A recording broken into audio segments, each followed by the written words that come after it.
Today we're going to show you how to prep a fuel cell meant for a carburetor application to be installed in your fuel injected front wheel drive stock car.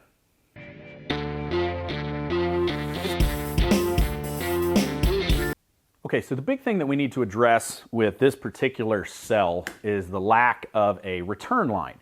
This is meant for a carbureted application, so we have a pickup and we have a vent. With a system like ours, we are using a external fuel pump and regulator, so we need a way to get the fuel back into the cell. So we're going to add a bulkhead fitting with the washers to seal it up. We're going to have to cut a hole in the can, and we're going to have to cut a hole in the plastic bladder inside. So we need to add that. The other thing that we're going to do, this is a personal preference. This style cap, if you've ran one of these, you know what I'm about to say. The rubber inside swells up, doesn't seal. You've got to carry spares. The cork gasket is the same way, does not seal well, likes to rip from time to time. There's a good chance if you fill this thing to the very top that a good corner can slosh it out. I personally have been pulled into pits to check for a cap because I've been losing fuel through these. They're easy enough. If you've got the wrong guy, they can bend it. They're just a major pain in the butt. So the next thing we're going to do to fix that is we're actually going to add this All-Star 40133 as a part number available through Union City Speed Shop. But this is a billet screw-on cap. Now, the reason I personally really love these, they have an O-ring machined inside of these. I've been running on my car for, I think, 3 seasons now, still on the same O-ring. It's not damaged, it's not cracking. I might replace it this year, just it's fuel system, so safety thing. But zero fuel slosh, zero leakage. This is so much easier to get on and get tight and to get off when it's tight. So it's a significantly better system. And they make these for different makes of the fuel cell. So this one is made to fit this Jazz. So we're going to have to remove this whole setup to do that. Now, we were going to have to take this apart anyway to be able to put this fitting in. So while we're there, we're also going to do this. Now, the last thing that we're going to do, and you'll see it here in a few minutes, we're actually going to pull all the foam out of this fuel cell. Now, you may not agree with me on this one. I personally have had brand new cells, brand new foam, degrade and plug my fuel filter. It's actually cost me races by not being able to pump enough fuel. So we remove the foam and replace it with PVC drain tile that actually has holes in it to prevent sloshing. So we're going to go ahead and do all of that. One other thing that we're going to do to this, the orientation of the tank inside the car dictates where your fuel pickup should be. This one is actually wrong the way we have it right now. It's going into this corner. We actually want it in this corner for how we put it in the car. So one thing that we're going to do is just reach in there and flip that hose from one corner to the other. So that's the simplest modification that we're going to have to do, but it is a very important one. Okay, so the first step in everything that we have to do is actually separating the top from the can. Now, if we weren't trying to drill into here and we were just kind of making the cage and everything, you could just remove the outside ring of bolts and pull the plastic bladder and the top cover out all at once. Because we want to drill through, and as you can see already, we need the hole in the can bigger than the bulkhead fitting to make sure everything seals right. We're going to drill those separately, so we do have to separate them. So we're going to need to loosen all the bolts, take all the bolts out for the center ring and the outside. So let's go ahead and do that.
I didn't actually have to take like the ring out of the middle, but just to stop from hitting the bolts and dropping them down in, it was easier to just go ahead and pull it out. Now, our pickup is going to be coming to this corner because of the way that it is in the car. So you definitely need to know how you're going to orient this thing in your car before you do this next step.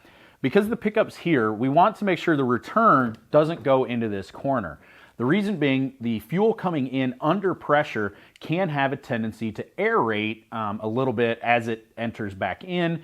And to avoid that, we want to make sure we're not blowing it right at, or I guess to avoid that being an issue, we want to make sure that we're not blowing it right at the pickup, because then we could actually start sucking up air bubbles instead of solid fuel. So because of the way our fuel cell is going in the car and set up, I actually want to put the return line over here in this back corner.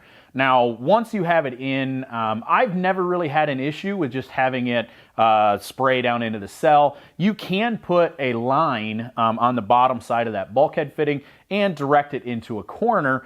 If you needed to put it, say you did need the fitting here because of how you have things, you could run a line off into a different corner. Because that's not really an issue for us, we're going to go ahead and put it in this back corner. Now, when figuring out where you need that to be, something to pay attention to is that the fuel cell has these divots down inside of it, and it doesn't go all the way to the outside of the edge of the tin. So I'm actually going to mark and where we're going to be inside this region, and then get the measurements from the outside of the can to be able to transfer that to the top and then drill our holes. Okay, so I'll show you the process that I'm going to use to lay this out. I'm going to take our tiny little tape measure here, measure, and this is roughly centered at 2.5 inches. So we're going to try to bring that up this way. Just that way we're fairly consistent with the spacing. It just looks a little better. It gives you that little bit of an edge, just, you know, makes people think you know what you're doing just a little bit more. So we're going to mark this at 2.5. And then we're going to go ahead and try to find the, so about 6.5. So 3.25.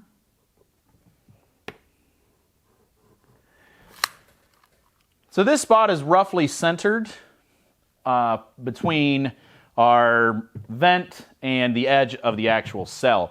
Now, this is not going to be centered on the can, the outside of the can to here, but we are more concerned with the plastic. So we want to get a rough measurement from the outside. We are 3.25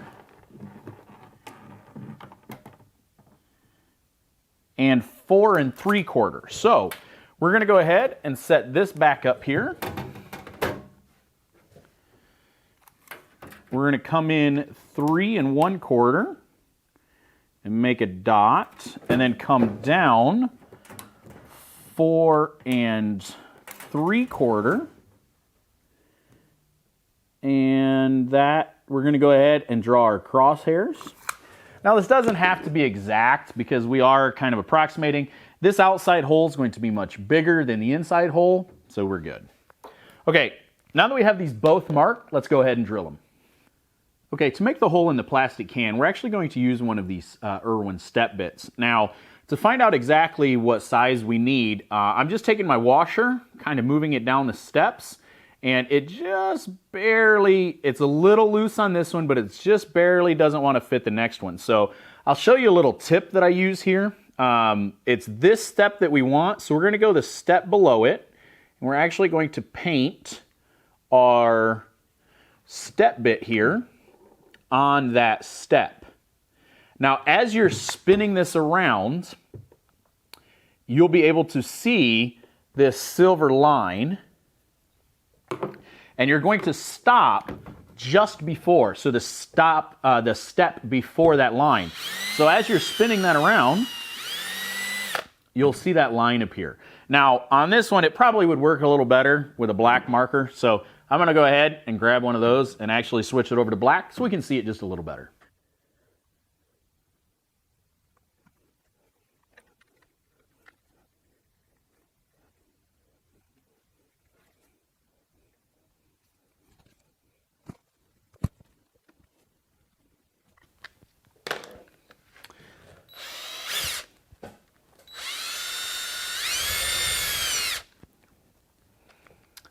Okay, now I know what you're saying, but Todd, the next hole I drill might not be that size, and then I don't know how, to go from there. Well, a little touch of brake cleaner or even some rubbing alcohol will take that Sharpie mark right off. If you do have like a scrap piece of aluminum also, typically just drilling past that hole will also take that mark off. So I like to do the step above on these. That way I can consistently do it. If I was to go to the ridge that I need, the first time that I drill a hole, it'll wipe that off. So that's why I always go one above. Now, typically, if this was installed in the car or anything like that where I'm actually drilling this, I would go ahead and actually use like a shop vac to vacuum the pieces out. We still have to pull the foam out, and we're gonna flush this out just a little bit before we install it. So I'm not worried if some of these shavings end up getting inside the cell.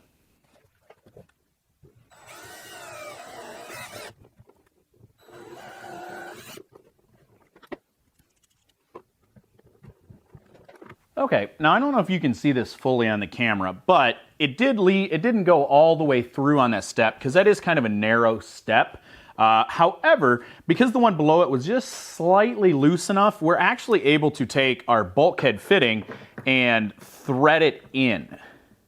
So this will give just a little bit extra to be able to make sure that this seals properly.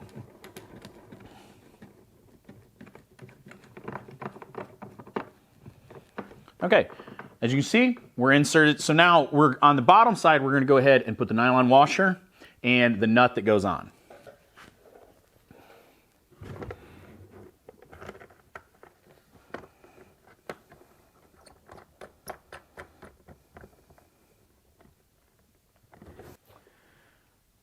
Okay, now Proform makes these really nice aluminum AN wrenches.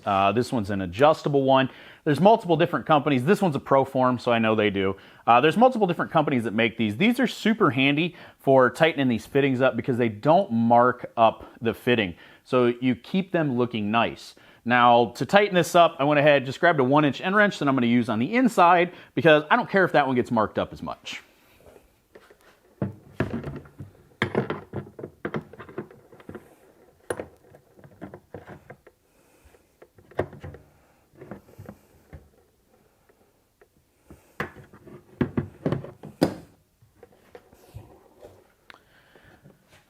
Okay, I went ahead and tightened that up pretty tight.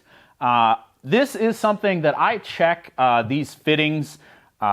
It's a maintenance item. We check these fairly regularly, at least a couple times a season, just simply because the last thing I want is any of these fittings coming loose and causing a fuel leak, possibly a fire in the car. So snug them up tight, but don't be afraid to check these after a while of usage. Okay, so next up is drilling out our large hole. I'm going to use a 2 1/8 hole saw. This is a 2-inch hole. We only had 2 1/8. It was 2 1/8 or 1 inch, and 1 inch was significantly too small. So 2 1/8 it is. Now, to start out, you're going to want a center punch. These automatic center punches are super handy. Okay, now that we have that, you want to make sure if you're doing this on something that you care about, like this plastic table, I've just got a long chunk of 2x4 under it so that I can drill through it. Because this is thinner sheet metal, I'm not as worried about using a lubricant on it.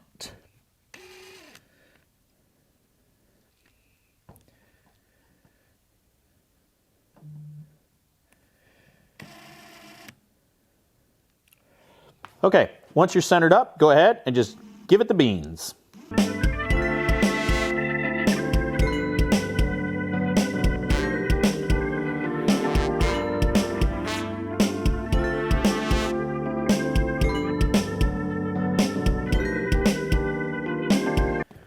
Okay, so as you can see, it didn't turn out perfect, but we're gonna go ahead and clean it up. Okay, now there's a few different ways that you could clean this up. I am going to use a flap wheel, a little flap disc, whatever they want to call these things, on a die grinder to clean it up.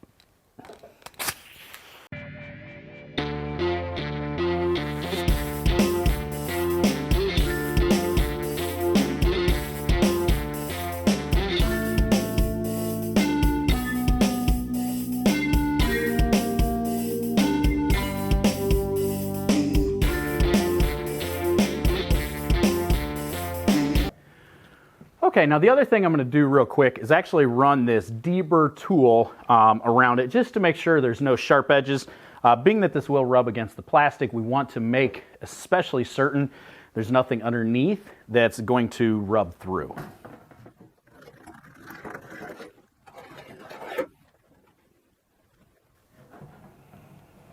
Okay, now we're going to hit it with a little bit of red paint just to cover up. We don't want bare metal.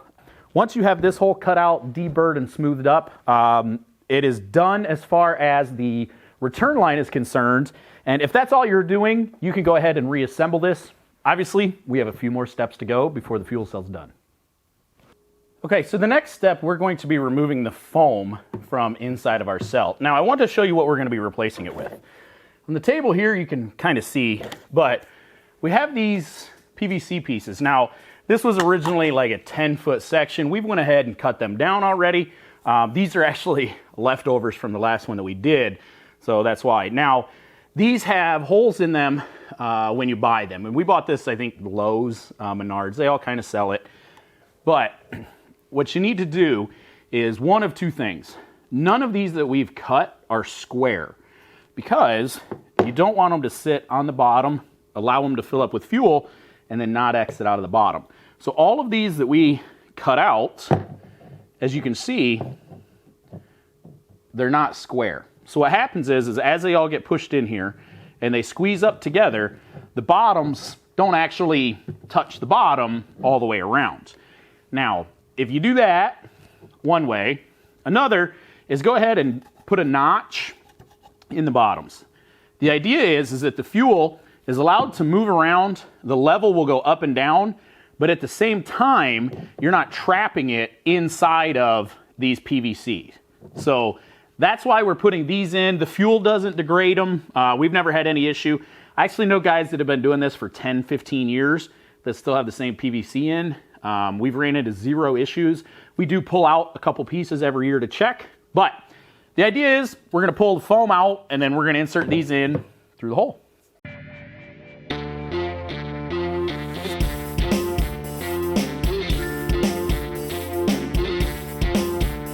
Okay, so now that we have the foam out, I'm gonna go ahead, take the air hose, blow this out real good, make sure there's no plastic shavings or anything in there, and then we're actually going to make sure and move our pickup from one side to the other.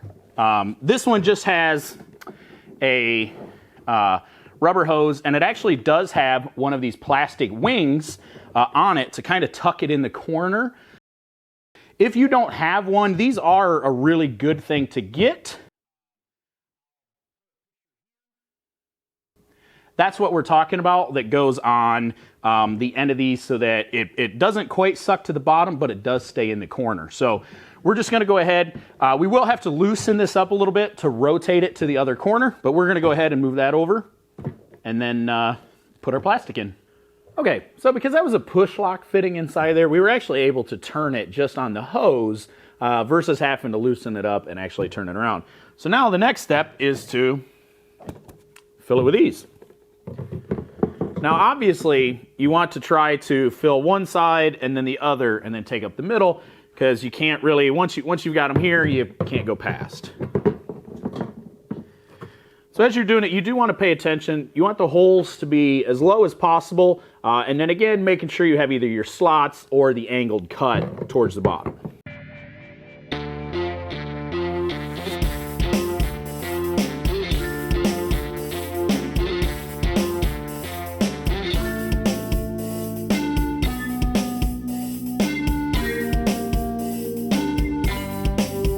Now I should point out that I went through off camera and made sure that all of these had been deburred, both the holes and the ends. And I also, before we put them in, I made sure and wiped them down so there was no grinding dust from being in the shop or anything like that. So you just want to make sure that they're as clean as you can get them and there's no loose plastic that can come loose that could get stuck either in like your fuel filter or the parts of the pump.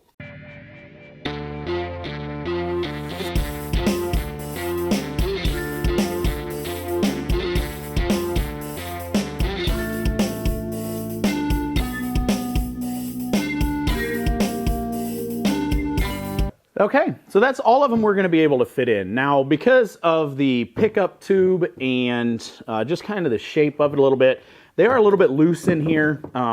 That's not a bad thing, because it's going to prevent the fuel from having a big wave go through as they wiggle around. But at the same time, the fuel's not going to get caught in any of them. You're not going to have a cylinder full of fuel while you start the pickup. So this is our solution for being able to control the slosh without having to worry about the foam degrading and plugging up the fuel system. So next, we're going to go ahead and put our ring back in with the top and bolt that all down. Okay, so the next step is installing our cap. But I want to do something not a lot of people will do, and I want to show you how I messed up. Now, we obviously cut the second hole, and getting ready to install it, top goes on. So, if I line this up with the holes here, as you can see, boy, did we miss the center on that. It happens. This is going to work just fine. Looks kind of embarrassing. I'm not going to lie to you, right? But here's how I would avoid that in the future. I would have left this bolted down with the ring and then drilled a smaller than the center for my hole saw, used like 16th inch drill bit, just something real small, and I actually would have drilled both centers. Now I might have had to have taken this apart and then put a couple bolts back in, getting my measurements correct, but that would have allowed me to guarantee that both of these holes were centered. So this one's going to look a little ugly, but hey, if you don't learn from your mistakes, what's the point? So, all right, now that that's out of the way, let's go ahead and bolt this back on. Now, the first step, we got to stick this ring back down inside here.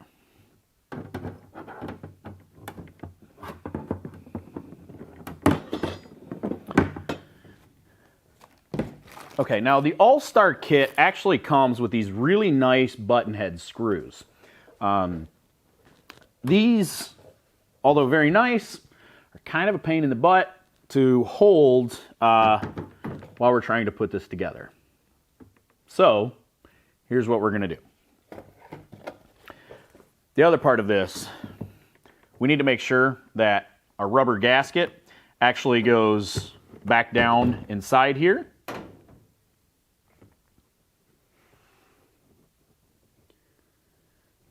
Okay.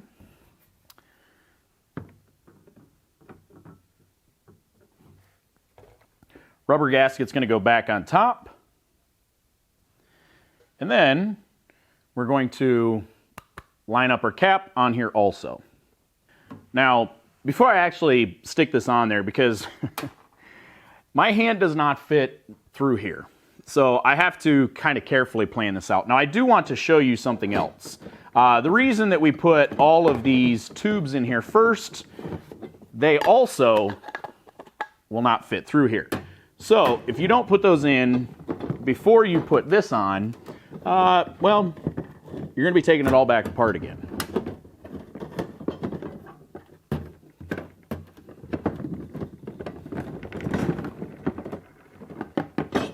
Okay.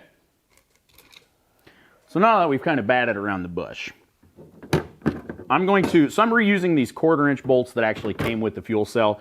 Main reason being, these are much easier to get a wrench on and actually hold inside. So we're going to start out by putting them up through.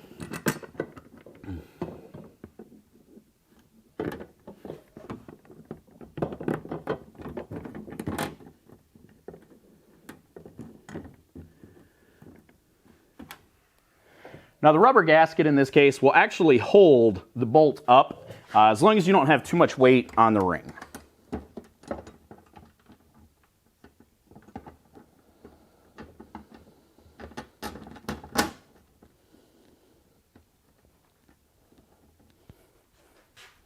Okay, now they've got a couple started and it's holding the ring up, we're going to go ahead and put all the rest of them in.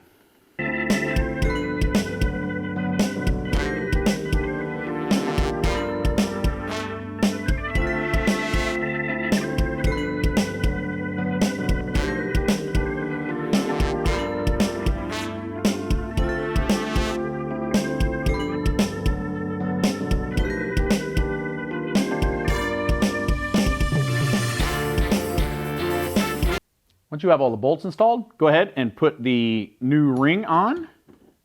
You might have to wiggle it slightly.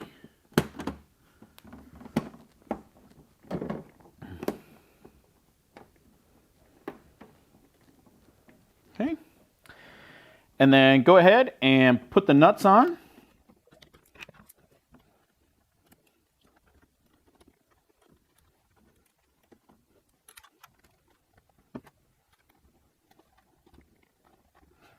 Okay, next, we're going to go ahead and tighten them all up.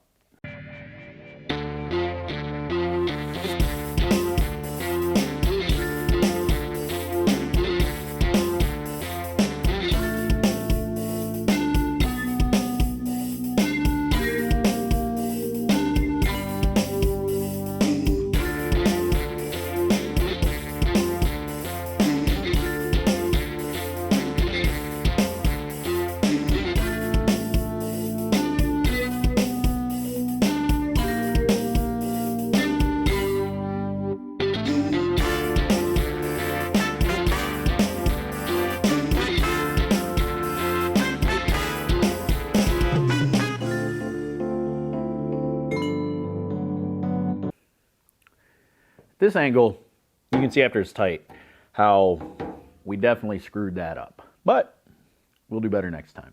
So in our next video in the series, we're going to go ahead and show you how to make a tether mount for this cap that obviously does not have one. Another video that we're going to be having out is how to make the cage to actually put the can inside of, and then we're going to use nut zerts to actually bolt it all back together. So you're definitely going to want to watch part 2 and part 3 of our cell installation. But we are ready for fuel injection now. We just have to build the mounts to put it in the car. We're going to be putting out a lot more tech videos just the same as this one, dedicated to front-wheel drive stock car racing. We also have a live show every Thursday at 7 p.m. on our Facebook page. I want to sincerely thank you for watching and hope you tune in for the next one.